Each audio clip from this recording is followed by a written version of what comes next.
Tanpa berfikir panjang, Adam terus memecut kenderaannya. Dia tidak berani memandang cermin pandang belakang, tetapi dia mendengar bunyi dentuman kuat di atas bumbung truknya, seolah-olah ada benda berat yang melompat ke atas. Dia memandu sehingga ke pondok pengawal di pintu masuk utama tanpa henti.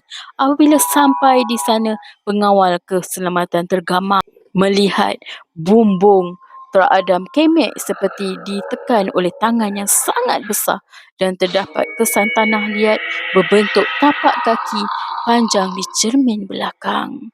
Sehingga ke hari ini, Adam enggan mengambil shift malam di kawasan hutan dan sentiasa memastikan ada teman jika perlu keluar selepas maghrib.